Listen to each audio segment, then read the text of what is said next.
a une dizaine d'années encore, traverser certaines zones du Bénin relevait de l'exploit. Routes défoncées, pistes impraticables, ponts absents. Aujourd'hui, tout n'est sûrement pas rose, mais des routes prennent forme, des ponts surgissent là où l'isolement régnait et la mobilité change de visage. Le Bénin bouge et il bouge vite, j'ai envie de dire, c'est un constat. Mais derrière ces transformations, une question, sommes-nous sur la bonne route? Pour en parler, un acteur clé de cette révolution infrastructurelle, José Tonato, ministre en charge des Transports au Bénin. Monsieur le ministre, bonsoir et merci d'être avec nous. Bonsoir. Et pour conduire ces échanges avec moi, Éric Guédénon, mon confrère de Canal 3 Bénin. Éric, bonsoir.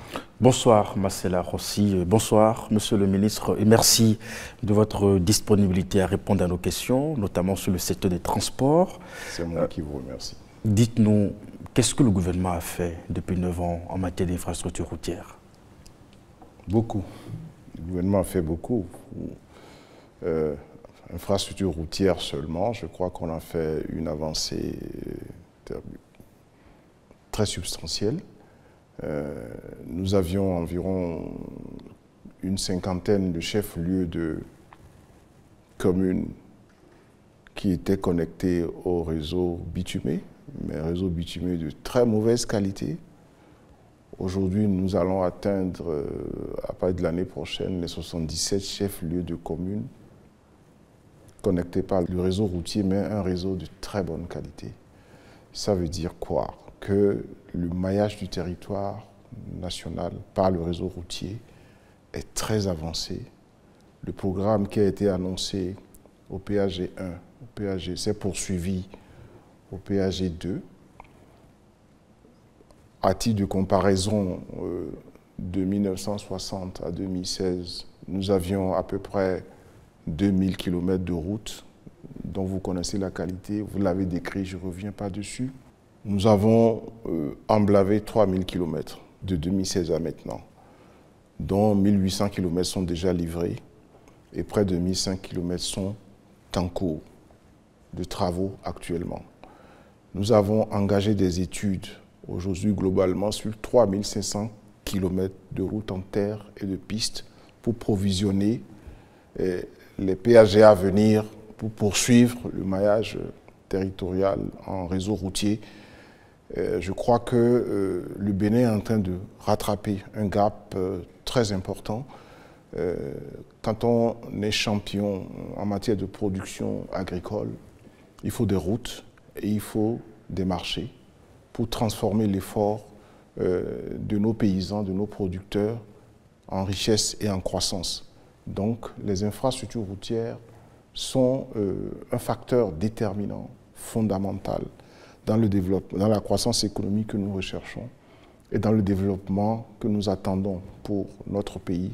C'est pourquoi, au cœur du pilier qui est la transformation structurelle de l'économie du Bénin, et que nous avons poursuivi totalement pendant le PAG 2, la question des infrastructures, et spécialement des infrastructures routières, est une question centrale que nous poursuivons sous la supervision du président de la République avec beaucoup de méthodes, beaucoup de rigueur et beaucoup de continuité. C'est un réseau aujourd'hui qui est marqué par une recherche fondamentale de la qualité. Nous sommes sortis des routes à durabilité de 5-10 ans pour aller vers des routes d'un autre standard comme on trouve en Europe, avec des durées de vie de plus de 20 ans, 25 ans, 30 ans.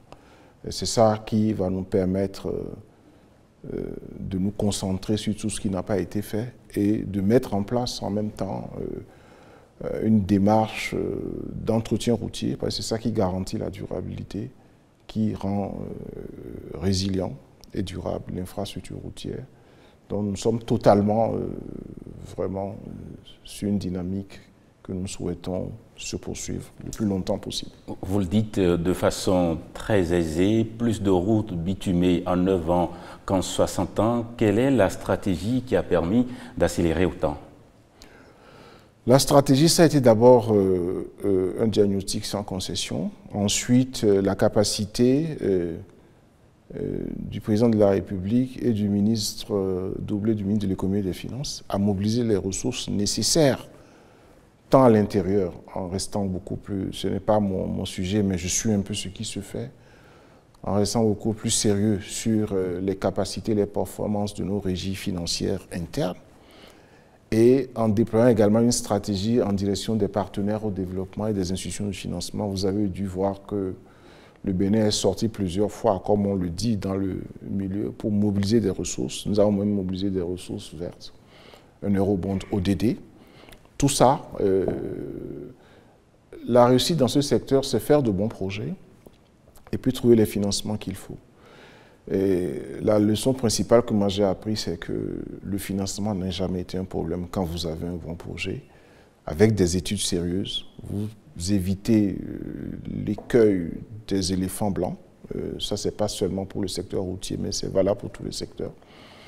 Et je crois que c'est ce qui fait le succès de ce qui a été fait depuis 2016 dans ce secteur où nous aurons définitivement un réseau routier structurant qui maille tout le territoire et qui sera un réseau résilient et qui va durer longtemps. Vous parlez souvent de 2016 ou de depuis 2016 en comparant les périodes. Comment expliquer la rupture dans l'exécution? La rupture dans l'exécution découle de la rupture de la gouvernance. C'est celui qui porte le programme d'action du gouvernement par ses orientations, sa vision et son ambition. C'est le président Patrice Talon. Je ne pense pas que, sans vouloir comparer ni porter un jugement sur ce qui s'est passé avant, le diagnostic parle tout seul. La gouvernance a changé. C'était la rupture, c'est le terme symbolique que porte cette gouvernance. C'est une véritable rupture dans tous les secteurs. En particulier dans le secteur routier. Ce qui est fait aujourd'hui, qu'est-ce que ça représente dans notre besoin de réseau routier, en termes de pourcentage par exemple, sur l'ensemble du territoire national? Toutes les routes nationales sont prises en compte. Tous les départements sont desservis. Je l'ai dit, toutes les communes sont desservies. Et en dehors de ces 3000 kilomètres de routes, c'est plus de 4000 milliards de nos francs, qui sont en cours de travaux, nous avons 3500, je l'ai dit tantôt, qui sont en cours d'études, mais nous puisons dans le stock de 12 000 kilomètres de routes en terre et de pistes que nous entretenons régulièrement pour faciliter l'écoulement des spéculations agricoles. Et donc, si nous arrivons à traiter les 3500 qui sont à l'étude, ça va diminuer un peu de ces 12 500. Vous voyez, si vous faites rapidement le calcul, aujourd'hui, nous avons un réseau global qui doit faire autour de 15-20 000 kilomètres. Je n'ai pas le chiffre précis, mais l'objectif, c'est de réduire progressivement la part des routes en terre et des pistes qui sont difficiles à pratiquer pour basculer sur des routes revêtues, en reliant toutes les communes, en reliant toutes les zones économiques, en reliant toutes les zones de production à la métropole où se trouve notre port, où se trouve la concentration du pouvoir central, pour favoriser la valorisation de notre production agricole et économique. Monsieur le ministre, vous avez investi beaucoup trop de milliards dans les bétons que dans le bien-être social des populations. Que répondez-vous à vos concitoyens qui le pensent encore? Je pense que les citoyens qui le pensent ne sont pas la majorité.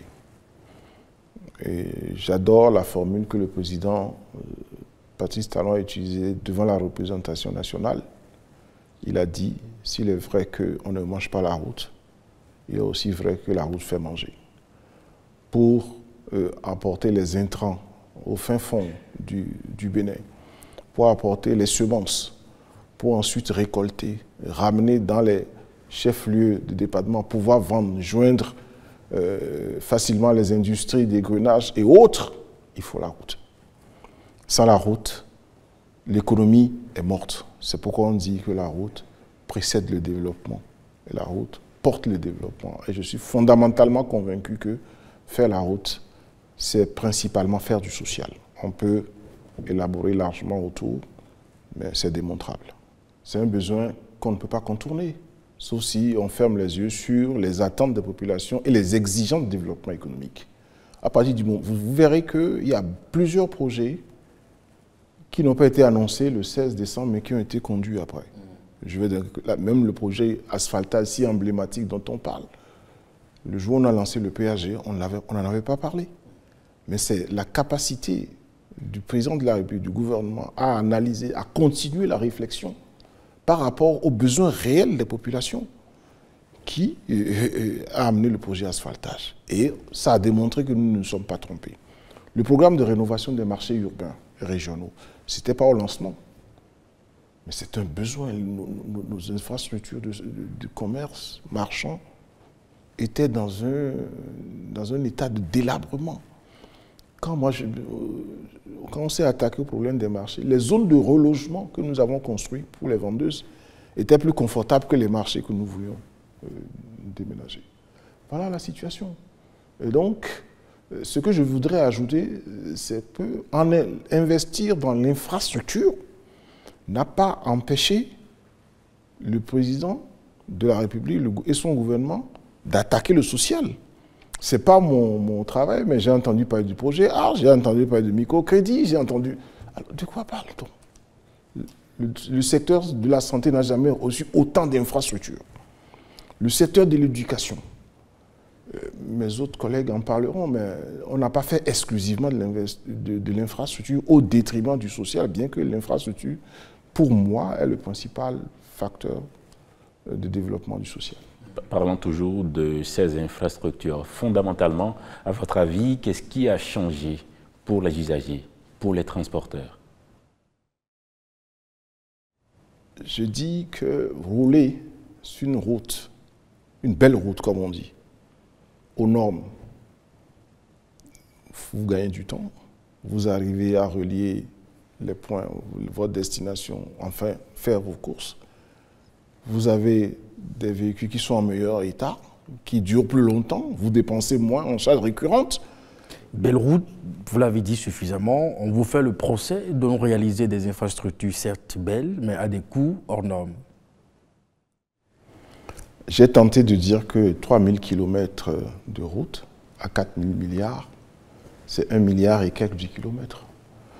Je peux aller dans le secteur urbain pour vous dire que une belle rue qui est faite de façade à façade, c'est 2-3 fois l'emprise de la route qui est revêtue.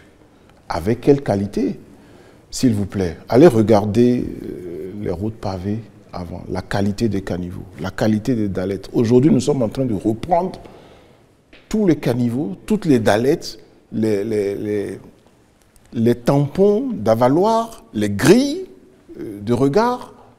Nous sommes en train de reprendre tout ça parce qu'on a dépensé beaucoup d'argent dans du travail mal fait. Tous les pas sont ébréchés, les dallettes tombent dans les caniveaux, les gens se cassent la jambe la nuit quand ils marchent. C'est toute cette mauvaise qualité qui est derrière nous, dans la démarche qui est d'abord une démarche d'exigence pour que l'infrastructure soit durable. C'est ça le sens de la résilience, pouvoir résister au choc, même si une grosse pluie tombe et que la zone est inondée, quand la pluie se retire, la route n'est pas gâtée. Les infrastructures sont intactes. Qualité, meilleure qualité, et je suis persuadé que le rapport qualité-prix est meilleur. On le verra dans la durée. C'est vous qui le dites. Oui, je suis prêt à faire le débat sur les charges récurrentes, sur les coûts d'entretien, ok, et sur les échéances d'entretien lourds de ces infrastructures. C'est parce qu'on fait des routes de qualité, qu'on commence à les entretenir dès le premier jour, que nous pouvons continuer à faire des routes ailleurs. Mais ça aussi, ça a un coût. Ça a un coût, mais c'est le coût du développement. Ce développement-là, ce n'est pas un coût perdu, c'est un investissement productif. La Banque mondiale a démontré que pour 1 franc investi dans l'infrastructure de qualité, en 3 ans, le privé investit 15 francs. Les chiffres sont connus. Des projets... Les autres pays qui se développent, c'est parce qu'ils ont mis beaucoup d'argent dans l'infrastructure. Le béton coûte ce que ça coûte, le bitume coûte ce que ça coûte. Nous en avons besoin. Quand nous bricolons, au bout de 2 ans, les trous, les crevasses et tout ça, il faut recommencer à zéro. Tous les projets que nous avons conduits peuvent être audités.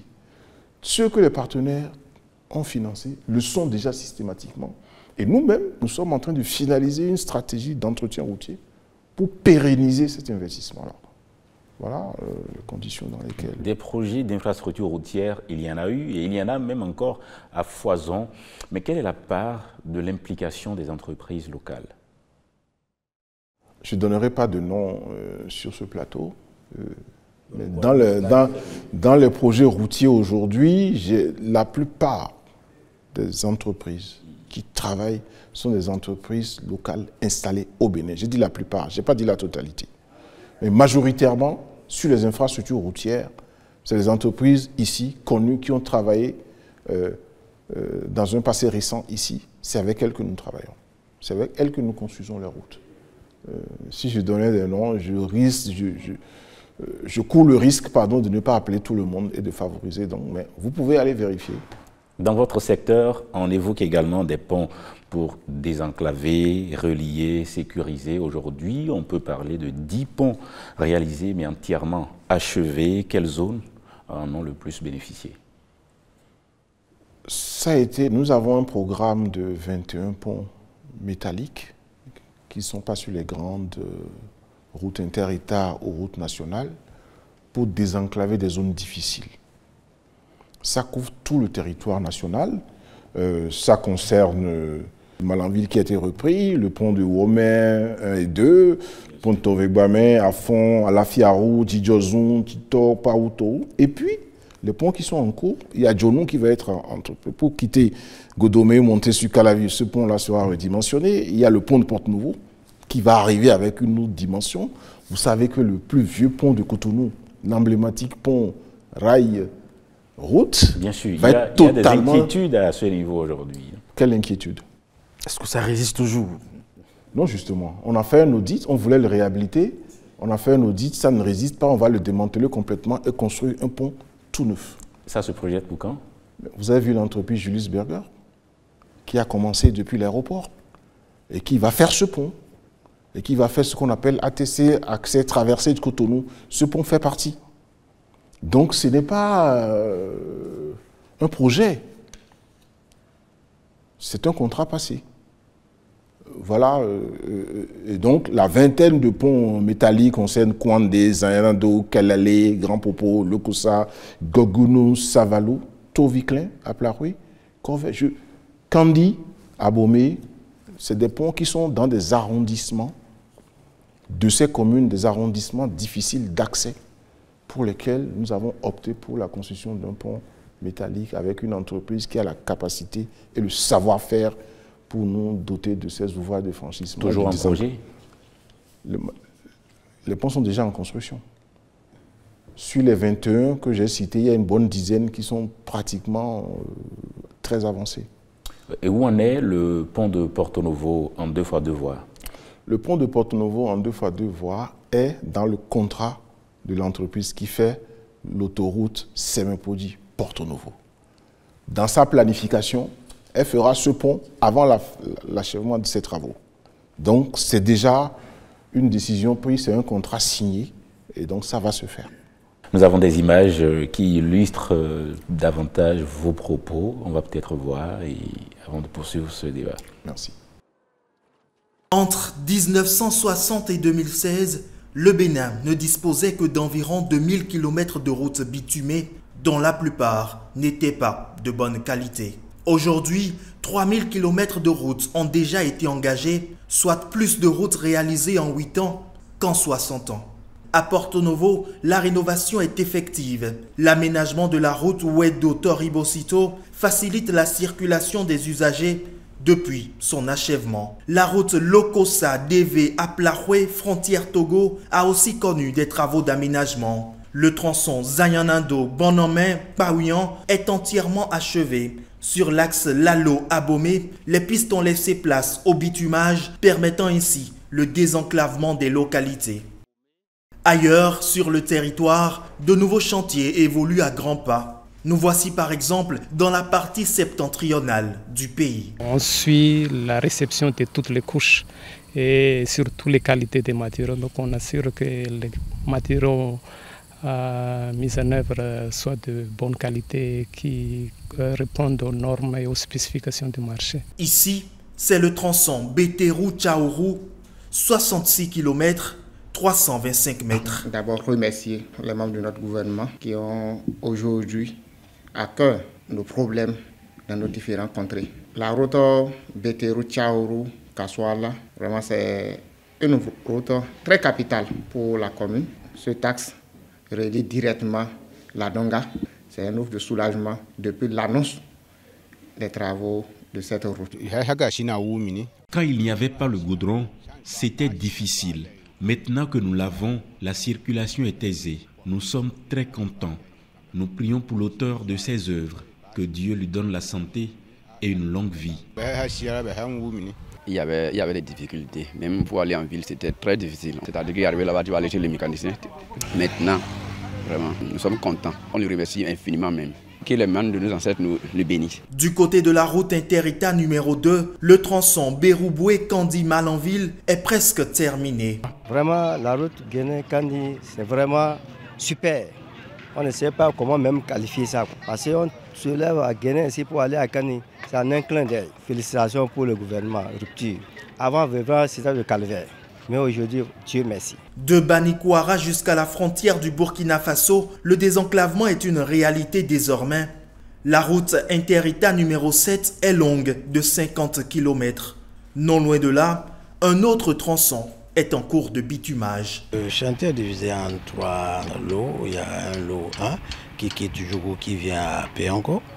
Le lot 2 qui quitte Péanco qui va à Kérou. Le lot 3 qui quitte Kérou pour aller à Gbassa, à mi-chemin vers Banikouara. On voit que les populations en ont vraiment besoin. Comme ça, on peut quitter Kérémou, Banikouara sortir en même temps à Djougou, aller à Cotonou. On n'est plus obligé de passer par Kandi. Vous voyez, ça raccourcit aussi les trajets. Donc du Burkina, on passe ici. Et puis bon, même de Malanville, tout ça là, je crois que franchement, c'est une très bonne chose d'avoir décidé de faire cette route-là. L'ambition du gouvernement de Patrice Talon est le maillage de tout le territoire. Bientôt, toutes les 77 communes du Bénin seront reliées par une voie bitumée. Un peu fier? Très fier, sincèrement. Il est aussi question de pistes rurales et on dit qu'il y a jusqu'à 12 000 km de pistes rurales entretenues par an. Concrètement, qu'est-ce qui change pour les agriculteurs, à votre avis? Ce qui change, c'est un programme de pistes que nous identifions avec les associations de producteurs. Mais celui qui est au cœur de ça, c'est le ministère de l'Agriculture, de l'élevage et de la pêche.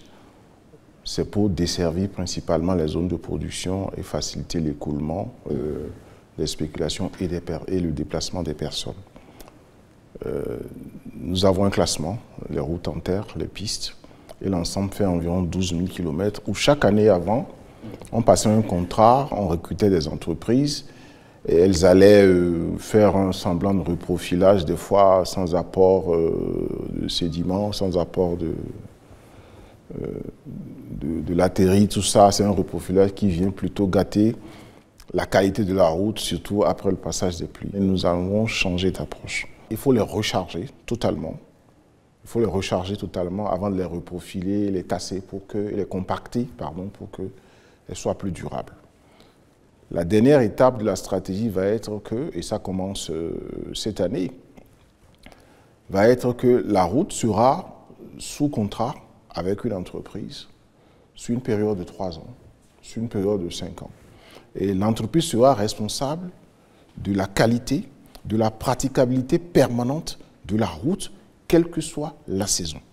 Donc ce n'est pas un contrat qui va pour aller charger, reprofiler et disparaître, mais il doit positionner des gens, parcourir la route en permanence pour que s'il y a un bobo quelque part, il aille le réparer de façon à ce que, quelle que soit la saison, cette route soit en état de praticabilité permanente. C'est la stratégie finale vers laquelle nous allons, couplée par notre volonté de sortir de ce stock de 12 000 des routes qui soient progressivement revêtues. C'est pourquoi nous avons aujourd'hui, sur ces 12 000, nous avons 3 500 km de routes qui sont en étude et quand nous aurons les financements, nous allons enclencher leur aménagement et les sortir du stock des routes en terre.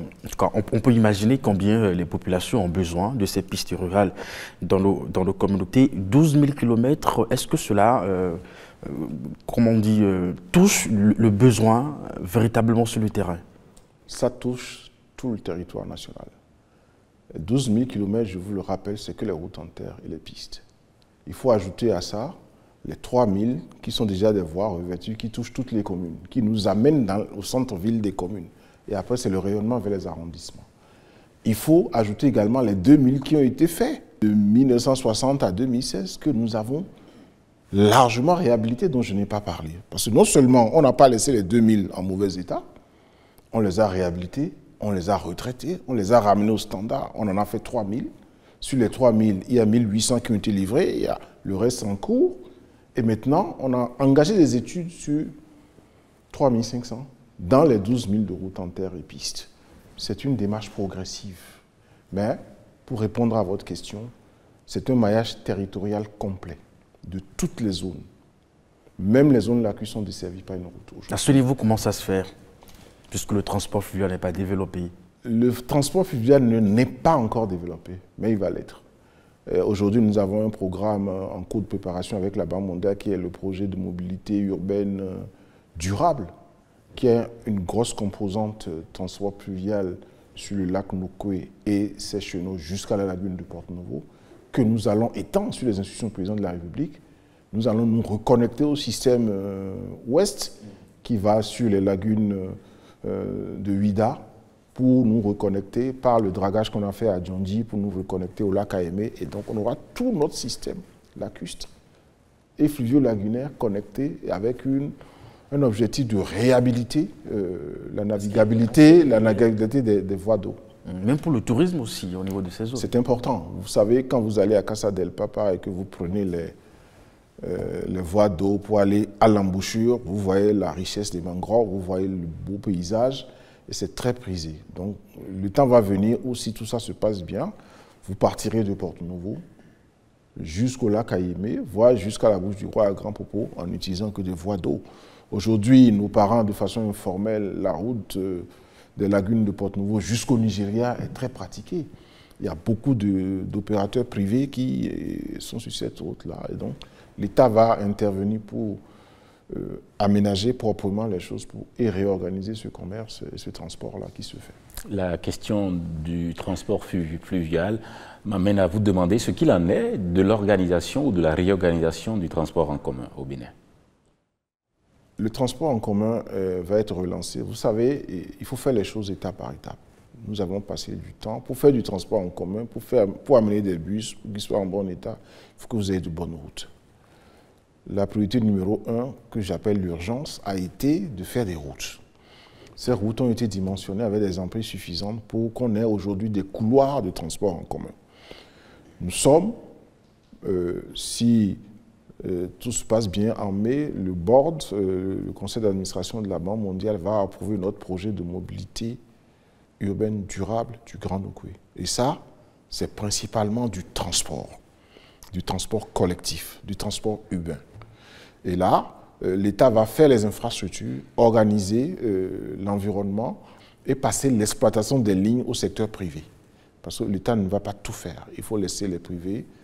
Mais c'est parce qu'on n'a pas bien fait les choses que ceux qui se sont lancés dans le transport public ont échoué parce que la partition que l'État et les collectivités devraient jouer n'a pas été correctement jouée.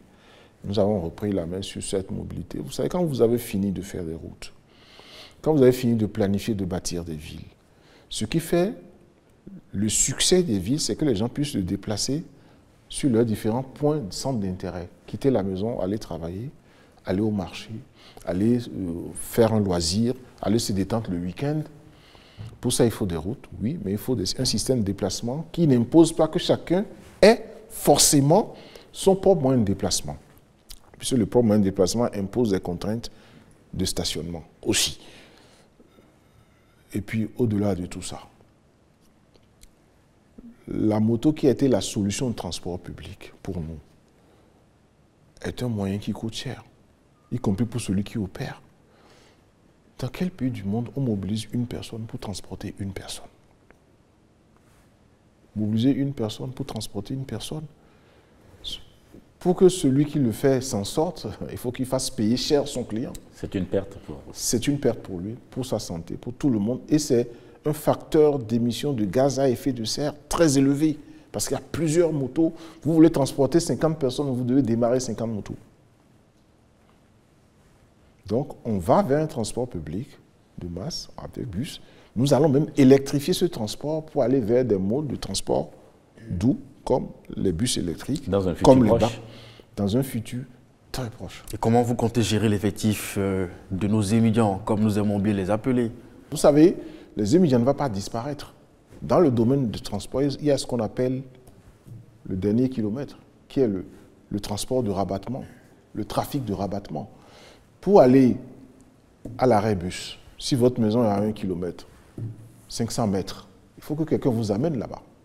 Quand vous descendez à l'arrêt du bus, comme on le voit dans les pays développés, vous prenez un moyen plus simple. Et les étudiants, au lieu de prendre quelqu'un à Kassato et de l'amener à l'abattoir d'Akpakpa, c'est très dangereux, c'est pas économique, c'est pas bien pour la santé. Il vaut mieux que les étudiants, ceux qui vont subsister à ce mode qui va se mettre en place, là, qui puissent continuer à opérer dans le trafic de rabattement. Par exemple, il y a des pays où vous n'avez pas de taxi-moto. Pourtant, le transport se fait. Vous savez, le taxi-moto... C'est pas lié à leur culture en matière de déplacement. Non, le taxi-moto a été comme une réponse à la carence du transport urbain dans notre pays. Une réponse. Aujourd'hui, les taxis quand vous quittez dans votre zone, si vous voulez prendre un taxi, c'est un taxi de ligne, ou soit vous allez à Tokpa, ou le taxi ne peut vous amener nulle part. Vous lui dites, non, moi je ne vais pas là-bas, je vais à Tokpa. Dans d'autres pays où les choses sont organisées, oui, le taxi vous prend, il vous amène à la destination que vous voulez, avec son coût. Le gouvernement a déjà tenté une expérience Ebene Taxi, par exemple. Ça a eu le succès qu'on connaît, ça a eu les échecs également qu'on connaît. La réflexion est en cours pour améliorer ça, puisque ce n'est pas un sujet qu'on peut abandonner, le transport urbain. C'est un besoin. Comme on règle le problème de la route, comme on règle le problème de l'assainissement, on doit régler également le problème du transport. Voilà pourquoi aujourd'hui c'est sur la table, c'est un projet actuel, présent, sur lequel nous travaillons. J'avais une question en suspens, Monsieur le ministre. Quelle différence faites-vous entre reconstruction et entretien, quand nous évoquions l'entretien des pistes rurales? Et 12 000 km de pistes rurales entretenues par an, combien ça coûte? Quand je suis passé en conseil pour les 12 000 km de 2025, nous étions à 8 milliards CFA, transparent. Mais il y a des niveaux d'entretien. Il y a ce qu'on appelle entretien courant, il y a ce qu'on appelle entretien lourd, entretien périodique, entretien lourd. L'entretien courant, c'est l'entretien qu'on fait régulièrement pour que la route ne se gâte pas. Mais elle finit par se gâter, il y a des imperfections à les réparer, il faut apporter du rechargement. Ça, c'est de l'entretien périodique, c'est de l'entretien lourd. Les coûts au mètre carré sont différents.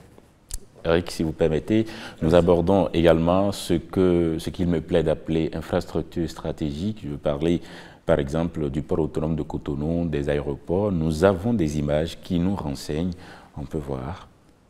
L'un des points clés du programme d'action du gouvernement est la dynamisation des transports. En quelques années, ce secteur connaît des avancées, notamment la mise en place d'infrastructures facilitant la circulation des biens et des personnes.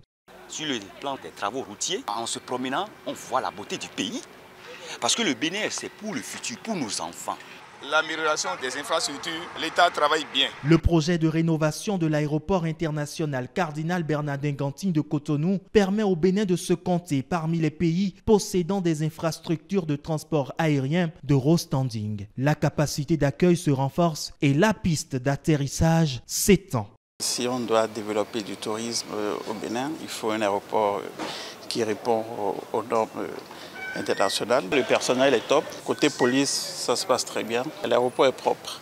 On est fiers aujourd'hui quand même d'être ici, parce qu'il y a quelques années, cet aéroport ressemblait à un autogare. Mais aujourd'hui quand même, beaucoup de choses sont faites. Il y a vraiment d'amélioration maintenant dans le rôle de départ comme d'arrivée. Le parking, par exemple, je n'ai rien à dire, ça s'agrandit déjà. Le port autonome de Cotonou est aussi en pleine modernisation. À travers les travaux entrepris, notamment l'extension de l'ensemble du port avec une capacité d'accueil de près de 2 millions de conteneurs. Ces grands chantiers visent l'amélioration des conditions de travail des usagers du port. Le premier projet, c'est le terminal 5. Avec ce terminal, 20 hectares vont être ajoutés dans le port. Le deuxième grand projet qu'on a signé est déjà en pleine construction aussi. C'est l'extension du bassin du port avec 150 mètres pour ajouter des quais additionnels. Et on va renouveler tous les anciens quais du port qui sont construits en 1960 et 1980. On va tout reconstruire jusqu'à 16 mètres de profondeur. Un troisième grand projet en pleine production aussi, c'est sortir tous les parkings pour les poids lourds du port vers un accès spécialisé et un parking vraiment à jour pour aussi accueillir tous les chauffeurs des grands porteurs. Il y a un quatrième projet qui est assez spécifique. Avec libération de tous les parkings du port, on va créer une grande zone logistique de 50 hectares dans le port même. Un autre projet qui est important, c'est un centre de revendeuses. On l'a baptisé la cantine du port. Avant, toutes les dames qui sont maintenant logées dans la cantine étaient sur le boulevard en train de vendre toutes les petites choses à manger dans des conditions pas très agréables. Alors on les a donné un endroit très intéressant où tout le monde peut venir. Un nouveau port de pêche en cours d'aménagement sur une zone d'environ 8 hectares à Khoulakodji valorise autrement cette partie du pays avec le développement de la commercialisation et de la transformation des produits de pêche. Le port de Cotonou dans une nouvelle ère, mais en quoi sa modernisation peut impacter le panier de la ménagère? Pour vous répondre simplement, je dis que le port de Cotonou est en extension et en modernisation pour accueillir des bateaux plus grands, donc recevoir des flux plus importants de marchandises. Et parce que c'est les bateaux qui sont plus grands, qui font le même trafic, le coût ramené à l'unité du produit va revenir beaucoup moins cher. Quand vous avez un bateau qui vous ramène 10 cartons, et qui fait le même trajet, quand vous avez un autre bateau qui vous ramène 2000 cartons et qui fait le même trajet, consomme le même carburant, vous vous rendez compte que accueillir les gros bateaux, c'est important, c'est stratégique, c'est économique, c'est social. Ça réduit le coût, la charge sur chaque type de produit que nous allons acheter à la fin. Et donc, aujourd'hui, le projet majeur du port, c'est étendre le bassin. Vous avez vu, le bassin va être plus grand. Donc, étendre la longueur des quais, ça va être encore plus long pour accueillir des bateaux. Mais surtout, pour pouvoir accueillir ces grands bateaux, il ne suffit pas d'étendre, il faut augmenter la profondeur. Nous passons donc d'un tirant d'eau de 10 mètres, en moyenne 12 mètres, à un tirant d'eau de 16 mètres. Donc, nous creusons en profondeur pour que les grands bateaux puissent arriver. Et des bateaux de 300 mètres, ce qu'ils appellent New Panamax, 300 mètres de long. On a annoncé tout dernièrement, le tout dernier qui est 450. Nous serons en mesure, par les travaux que nous sommes en train de faire. On était sur les 300 mètres. Dès que le président de la République a entendu que les bateaux de 450 mètres sont annoncés, il a dit, pendant que nous sommes en travaux, regardez-moi les études en même temps pour que... Il vaut mieux anticiper pour qu'on n'ait pas à refaire des travaux. Nous avons le terminal 5, qui est 20 hectares de terminal pour vrac et conteneurs. On est en train de multiplier les capacités du port par 4 et 5. On va faire un port de pêche, le port de pêche le plus moderne, aux normes, aux standards des ports de pêche au niveau mondial. On va avoir un port d'accostage de plaisance. On va faire un dépôt pétrolier. Le mieux, c'est qu'on est en train de faire un parking gros porteur pour sortir tout le stationnement du port. Ils vont rester à côté et arriver pour prendre les marchandises. On est en train de sortir les bureaux du port, on est en train de faire un centre des affaires maritimes. Tout le monde voit, sur le boulevard de la Marina, que le port est en train de construire un bâtiment pour que tout ce qui est bureau et consort sorte de l'emprise portuaire, de façon à ce qu'on ait plus de place pour stocker plus de conteneurs, pour développer plus d'activités portuaires. C'est vraiment à l'horizon 2027 que tout sera terminé et nous aurons un port qui va challenger la plupart des ports de la sous-région. En tout cas, vous évoquez à l'instant les nouveaux aménagements qui sont en cours actuellement à l'intérieur du port. Mais tout ceci, hein, qu'est-ce qu'aujourd'hui on peut dire sur la santé même de notre port autonome de Cotonou, à comparer à d'autres ports de la sous-région? Vous savez que le port est en gestion déléguée au port d'Anvers. Nous sommes en train également à ce niveau-là d'apprendre à gérer un port. Il ne faut pas avoir de honte si on ne sait pas faire. Et pourquoi est-ce que les autres performent et nous on n'y arrive pas? Vous pensez qu'on va rester dans la délégation jusqu'à combien d'années? Ça fait 9 ans que nous y sommes. Nous sommes dans un mandat qui a 3 périodes de 3 ans. Nous sommes dans la dernière période. À la fin de cette dernière période, le gouvernement va évaluer et décider si nous sommes prêts ou s'il faut continuer. Mais c'est une démarche. Voyez-vous, c'est 3 périodes de 3 ans évaluées à chaque fois. Donc, mais les résultats que nous avons... Les résultats, nous avons, si vous regardez les résultats... On avait fait un bon choix. Je pense que c'est l'une des meilleures gestions, des meilleures mises en gestion déléguées qu'on a eues avec le port d'Anvers. Ils nous ont apporté jusqu'à la dématérialisation, le système d'information portuaire, un peu le guichet unique pour mettre tout le monde ensemble et tout ça, et être performant. Nous sommes satisfaits. On ne peut pas être satisfait à 100%, mais nous sommes satisfaits de ce qui est fait. Les chiffres ont monté, vous avez entendu dans le reportage. Nous sommes dans une relative stagnation, il faut dire la vérité, à cause de la situation que nous vivons sur le corridor sud Cotonou-Niamey, où nous sommes le principal port de transbordement pour la République du Niger. Sinon, les résultats sont positifs par rapport à cette gestion. Le gouvernement est satisfait de cette mise en gestion déléguée avec le port d'Anvers.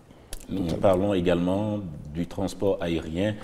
Que faut-il retenir de la reconstruction de la piste ou plus globalement des travaux au niveau des aéroports? Nous avons terminé la reconstruction de la piste avec une entreprise que vous connaissez très bien. Aujourd'hui, dans le cadre du programme d'assainissement pluvial de Cotonou, il y a une connexion au système d'assainissement qui est en cours à l'intérieur de l'aéroport pour mettre définitivement hors d'eau notre piste et éviter qu'elle ne se dégrade comme elle le faisait aussi régulièrement.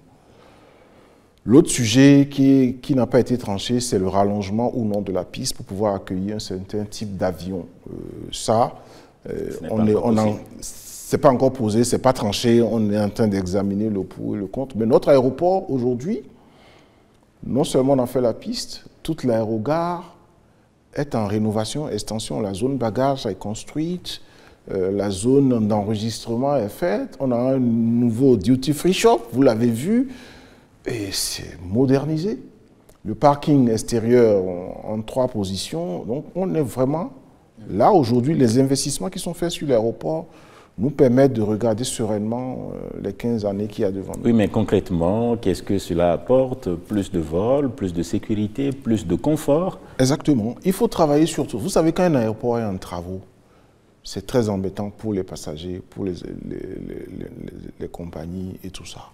C'est pour ça que nous accélérons. Mais pendant que nous accélérons, nous continuons de discuter pour que il y a des lignes sur lesquelles nous travaillons qui vont s'ouvrir dans le cadre des afro-descendants, dans le cadre de l'ouverture sur d'autres destinations. Vous verrez tout ça éclore à partir de la fin de cette année où on va multiplier les vols et tout ça. On était déjà en travaux, vous avez vu venir Corsair. Mais c'est un travail global, c'est une vision globale, c'est une démarche globale pour inscrire l'aéroport de Cotonou comme la porte d'entrée et la porte de revoir des touristes que nous souhaitons vont nous visiter. Vous savez que sur Vodou Days, on espérait 150 000. En 2025, nous avons eu 438 000.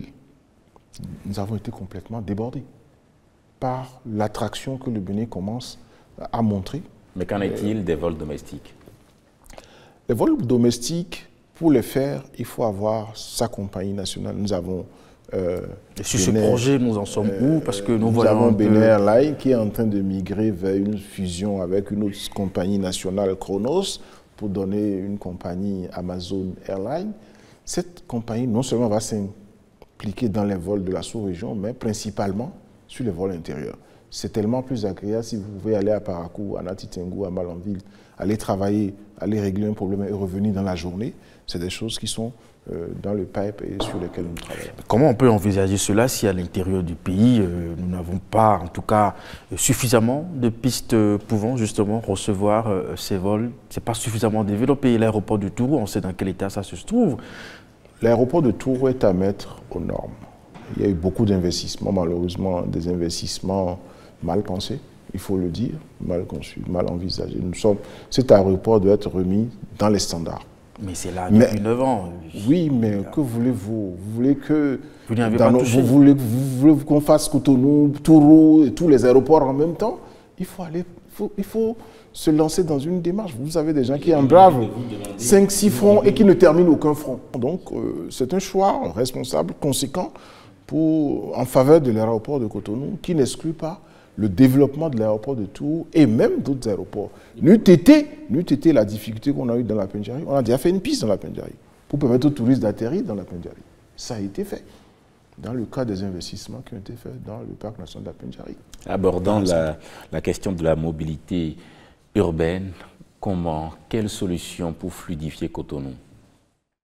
Vous savez, quand on fait les infrastructures, il faut le comprendre, c'est un appel d'air. Quand les gens ont de belles routes, ils ont envie d'acheter des voitures. C'est un boom pour l'achat de voitures dans tous les pays du monde. Donc vous finissez de faire ça. Il faut faire la régulation du trafic.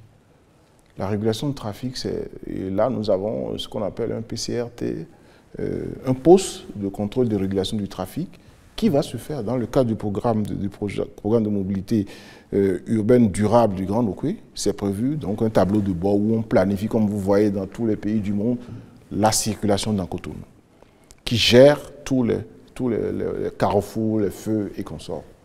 Mais l'autre étape, c'est la mise en place d'un transport urbain collectif, multimodal. Multimodal, c'est-à-dire si vous avez de la route, il faut l'utiliser. Si vous avez des voies d'eau, il faut les utiliser. Si vous avez des chemins de fer, il faut les utiliser.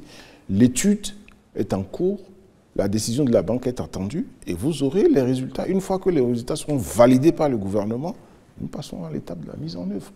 Donc, quand on a fini de faire les infrastructures, on peut souffler et penser maintenant comment on va se déplacer, comment on va optimiser. Et c'est ce que nous sommes en train de faire. Il y a une infrastructure fondamentale qui arrive dans l'environnement du Grand Nokoué, dont on ne parle pas beaucoup parce que beaucoup pensent qu'on a laissé tomber le projet, c'est le Konoko. Le contournement nord de Cotonou, qui va se faire. Bon, on a raison de penser que vous avez laissé tomber parce qu'on n'y parle plus. Avant 2026 ? Comme je vous l'ai dit, c'est étape par étape. Une façon de parler. On ne peut pas tout emblaver en même temps. Quand vous l'avez annoncé pour être réalisé et là, c'est parce que, compte tenu du parking de Zongo qui vient d'être fait, nous avons changé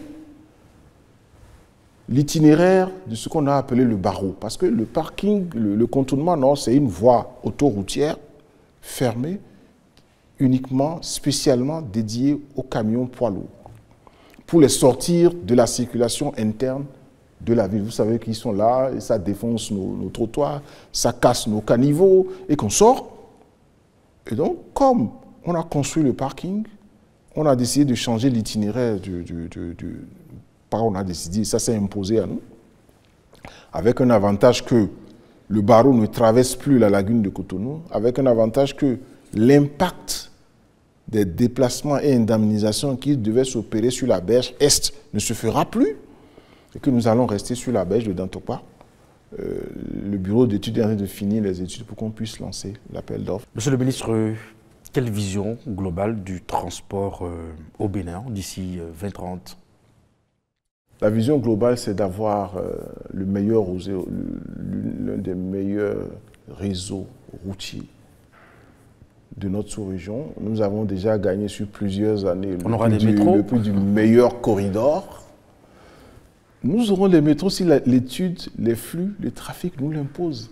Nous ne ferons pas d'investissement de luxe ou de prestige parce qu'il faut avoir le métro pour dire qu'on a le métro. Parce que ça se fait ailleurs jusqu'à côté. Vous allez à New York, vous avez plein d'échangeurs, mais vous allez à Washington, vous n'avez pas d'échangeurs. C'est un choix de développement urbain de ville à l'échelle humaine qui permet quand même de... si nous n'avons pas besoin de métro, peut-être métro aérien, pour nous, le métro aérien peut être une solution de transport collectif. Regardez par exemple prendre le chemin de fer depuis Paou jusqu'à Semipodi, 40 km, pour desservir avec des lignes qui montent dessus, est une solution. L'étude va nous le dire. Quel est le choix de transport multimodal qui combine tous les modes, qui est le plus optimal pour nous? C'est ça. Donc notre vision, c'est développer des pôles, c'est ça que nous faisons à l'intérieur des villes. C'est connecter des pôles, c'est les routes entre les différentes villes jusqu'à la grande métropole ici, et c'est avoir un territoire qui se développe harmonieusement sans qu'il y ait besoin d'avoir une concentration sur un point du territoire parce que les autres régions n'auraient pas eu des services essentiels. Voilà la vision que le président de la République partage avec nous et que nous essayons de mettre en œuvre sous sa supervision. Et quel est maintenant votre message à l'endroit des populations qui attendent encore le bitume dans leur localité? Progressivement, nous allons y arriver. Mais en attendant, je leur demande un comportement citoyen vis-à-vis des infrastructures routières. Vis-à-vis, pas plus tard que ce matin, en pleine ville de Cotonou, contre la clôture du centre des affaires maritimes, j'ai vu un Zémi Diangaré qui faisait pipi dans le caniveau, en plein jour, à 9 h du matin. Même si le pipi ne gâte pas le caniveau, le pipi va sentir et l'environnement ne sera pas bon. Déjà, après ça crée d'autres problèmes parce que le caniveau, ce n'est pas du tout à l'égout, c'est de l'eau pluviale. Donc, il faut avoir les comportements qu'il faut. Et ça, nous avons besoin de nous y mettre tous. Et je sais qu'il est 10 fois plus difficile de changer le comportement, l'habitude des gens que de construire des routes. Donc, nous sommes dans la partie facile. Heureusement, le ministère s'occupe également de l'environnement et donc de l'éco-citoyenneté. Nous travaillons également sur les changements de comportement et c'est ça qui va faire l'image du Bénin. Voyez-vous, on parle de Cotonou, on parle des belles routes, mais on parle surtout de la propreté de Cotonou. C'est le principal. Et c'est l'image que je souhaite que mon pays ait par l'action que nous menons tous les jours. Merci. Et aujourd'hui, le défi, désormais, c'est de maintenir le cap, de garantir la durabilité et de faire en sorte que chaque mètre construit rapproche un peu plus le pays de ses ambitions. Monsieur le ministre, merci d'avoir tracé pour nous cette cartographie du changement. C'est moi qui vous remercie de me donner l'occasion de mettre en valeur et de parler de ce que nous faisons. Merci beaucoup. Merci à vous, Marcel Rossi. Mesdames, Messieurs, merci à vous également de nous avoir suivis. C'est un plaisir, mais un bonheur de vous servir. À bientôt.